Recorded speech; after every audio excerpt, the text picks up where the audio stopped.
आता पाहूया लोकसभा रणधुमाळी संदर्भातल्या टॉप 9 बातम्या।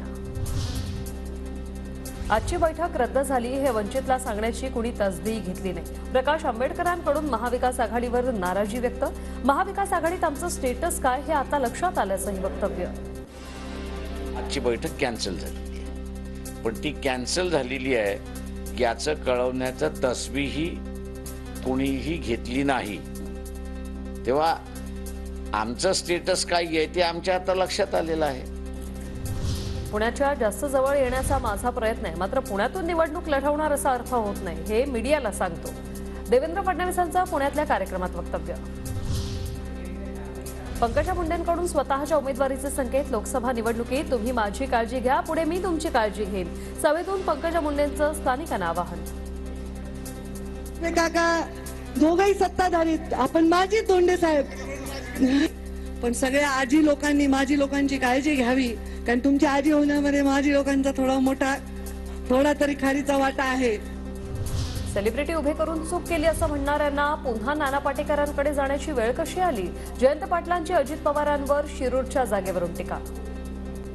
की सेलिब्रिटी उभ्या करून आपण चूक केली असं वाटणाऱ्यांना पुन्हा नाना पाटेकरांकडे जायची इच्छा कशी काय झाली?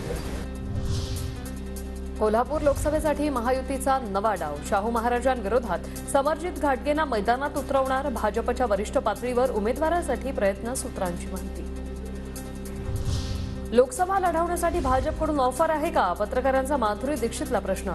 तर मी ते तुम्हाला का सांगू म्हणत माधुरी दीक्षितने सस्पेन्स वाढवला। आहे का? ते मी तुम्हाला कशाला सांगू? मॅडम बीजेपीकडनं ऑफर आहे का? ते मी तुम्हाला कशाला सांगू? काँग्रेसमध्ये अनेक सुपारीबाज नेते। खरगेंनी सुपारीबाजांना दूर करावं, प्रकाश आंबेडकरांचा निशाणा। तर एकीकडे दोस्तीचा हात आणि दुसरीकडे टीका, असं चालत नाही। नाना पटोलेंचं प्रत्युत्तर। कुठली प्रतिक्रिया देणार नाही, कारण की आमचा स्वभाव असा आहे की दोस्ती करायची तर पूर्ण करायची आहे। दोस्तीचा हातही करायचा, तुम्ही सांगितलं त्याप्रमाणे असं बोलायचं, त्या पद्धतीच्या प्रतिक्रिया काय द्यावं हे मलाच कळत नाही।